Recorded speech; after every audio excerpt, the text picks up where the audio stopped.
the distribution of the edge case arrivals matters a lot in terms of trying to understand safety. The easy, usual assumption for things arriving from the real world is that they have a random independent arrival rate, which is an exponential inter-arrival time, giving a Poisson distribution.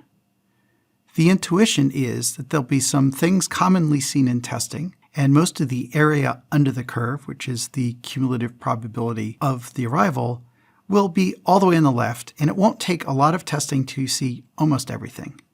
And the idea here is that, sure, the curve goes to infinity, but there's essentially no area under the curve at all, and at some point there's really no point looking because you've sort of seen everything.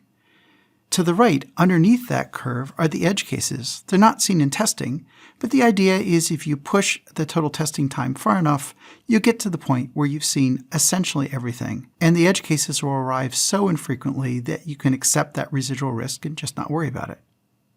Here's the catch. In terms of something weird showing up every once in a while, sure, maybe that makes sense.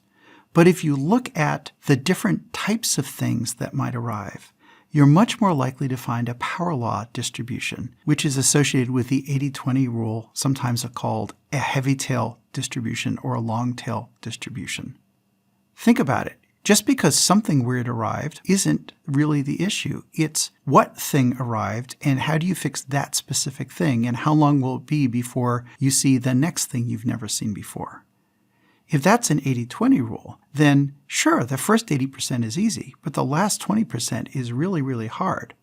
If you graph a power law with the same area under the curve, you can see the entire yellow area on the left gets kicked out into the heavy tail on the right. And the issue is it never really goes to zero. There's an infinitely long curve that has that same big amount of area, but it spreads so thin it goes way, way, way far out.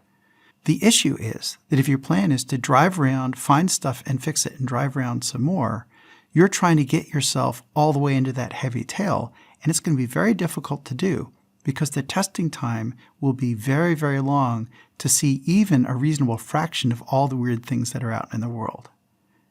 As a practical matter, you're not going to be able to brute force that. You can spend as much money and time as you want looking for things in the real world, then going to a closed course to reproduce them, and then teaching your system how to handle them. But unless you have amazingly good ways of taking a single exceptional weird situation and generalizing it to a huge number of cousin weird situations, it's going to be very hard to go push your way out into that heavy tail and get to the point where you can really handle everything. Much more likely, you're going to do what humans do, which is they can handle the things they know about, but they're really good also at understanding, wait, I have no idea what's going on.